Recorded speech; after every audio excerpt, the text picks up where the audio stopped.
Hello. Full disclosure, I'm a fraud. I haven't written PHP in years, but I was cursed to come along here to talk about something that's not related to code at all. So I'm talking about habits, and habits are, the reason I'm so fascinated by habits is because they control large parts of our lives without even realizing it. So if you've learned how to drive, you remember when you first started learning to drive, everything took so much mental effort. Changing gears, oh God, how do I do this? Well, how does this work?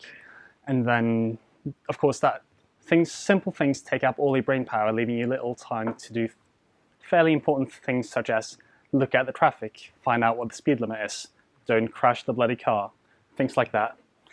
Important. But the more you do them, your brain realizes, it's nice if I just automate this frees up my brain to do more important things. So habits can be quite complex, like certain maneuvers in driving, or it can be quite simple, like putting toothpaste in your toothbrush. It's not something you ever consider doing. Oh, I really need to put toothpaste in my toothbrush before I start brushing my teeth. It's just something you do. But speaking of toothpaste, brushing your teeth itself was only a thing because an American advertising company figured out how to make brushing your teeth a habit in American society. And I think that's the one nice thing capitalism ever gave us.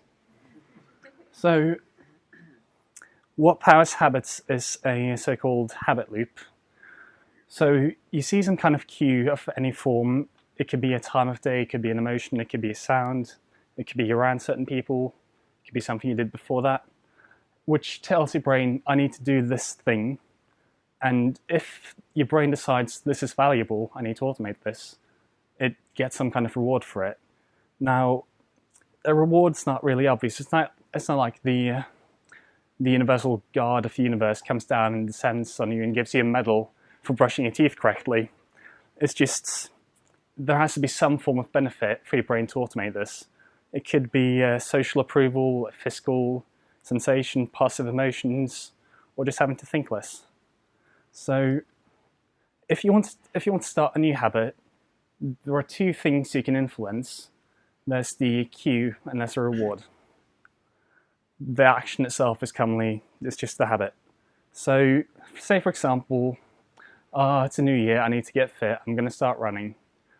So one thing you can do to create a consistent cue for yourself is, if you want to go running in the morning, put your running gear right next to your alarm clock, so everything's there ready for you to start going. You don't have to think, oh, where did I leave my shoes?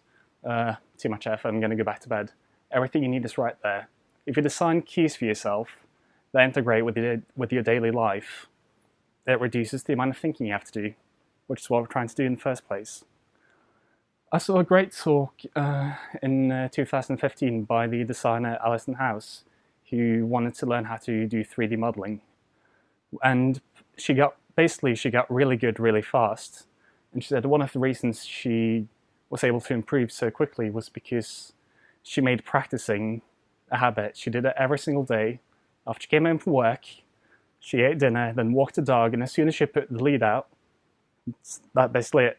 And then she went into her office and started improving her 3D skills, and she did that every single day.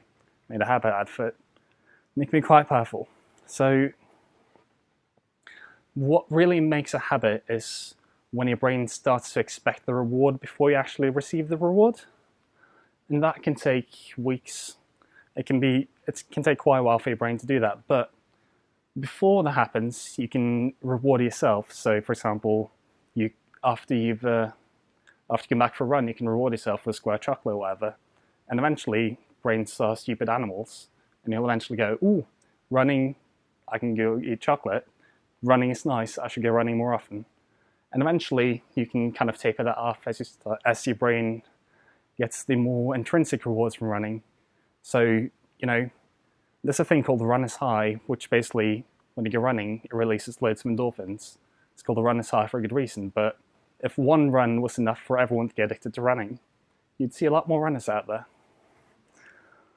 But if you want to get rid of an old habit, say you eat too much chocolate, then you need to approach things slightly differently. So basically, there's been lots of research in this field, especially when you deal with things like your physical addictions, like alcohol abuse or other drugs. So the important thing to note is that it's very difficult to do this if you just get rid of the habit entirely. But what you can do is you can find the cue for what triggers this habit, and you can find out what rewards you about that. You can switch out the action itself. So lots of people snack because they think, oh, I'm hungry, I haven't eaten enough, so I'm just going to go snack. But the reality is lots of people snack because of different reasons, because they're bored, because they're angry, because they're frustrated, whatever. So if you find out what really triggers your habits, you can ask yourself certain questions like, what time is it? Where are you right now? Are you with anyone? How are you feeling? What did you do just before this? Are there certain patterns to what causes your habit? So what you can do is, you're basically experimenting yourself, right? You find out what works and what doesn't. So the important thing to do is that you don't have to think, oh, I need to quit cold turkey, I need to start eating chocolate right now. You find out why you eat chocolate, what circumstances cause you to do this, and then what you can do is you can swap the rewards, or see if the reward still triggers if you swap the action. So if you eventually find out you snack because you're just bored, what you can do is you can, for example, whenever you feel the urge to snack, you can go out and make a cup of tea and talk to your colleagues. And if, like, after 15 minutes you still feel that urge to go eat a shitload of chocolate, then you haven't found out the right substitute yet. The important thing to know is that you're just experimenting yourself. You need to take a methodical approach to this. But of course, knowing why people have certain habits make things seem like it's easy. I've seen lots of, shall we say, clickbaity life hack blogs about 5 revolutionary new habits that will change your life forever. Really easy. It's not that easy. It takes persistence. The thing about changing habits or creating new habits is that it takes a load of brain power, a load of your mental capacity, and you might remember that's exactly the opposite of what an established habit does. It does it because it wants to save your brain power. So why lots of people fail their New Year's resolutions is, oh, this year I'm going to become a better dad. I'm going to cook all my meals from scratch, and I'm going to finish my side projects. I'm going to raise my kid better. All that. Like, if you take on too many things at once, you can't handle it, which means that you fail at something, which means you set yourself up for failure, which means, oh, you think, oh, I can't do that. I tried that last year and it failed. So the more you try something new, the more you fail at it, you set yourself up as someone who doesn't finish what they started, which is a death spiral of self-loathing via failed self-improvement. I've been there. It's not very fun. So what you can do is, certain habits are quite powerful, more important than others. They're called keystone habits because by themselves, keystones in architecture, like this sweet dude, lady person there, by themselves hold up the least amount of weight. But if you take it off, the entire thing comes crashing down. So if you find a good keystone habit will make you feel good about yourself, it makes you feel accomplished or proud of yourself or happy. So if you find a good keystone habit, if you do that by its very nature, it will support other good habits in your life. For a lot of people, that can be things like cooking, cleaning, meditation, exercise, getting a consistent bloody sleeping pattern. For me, it's been exercise. I started lifting about a year ago, and I find myself, if I go to the gym, I feel good about myself. I don't want to eat a load of junk food because why did I go to the gym in the first place? So you need to find things to make you feel good about yourself that will support other habits eventually.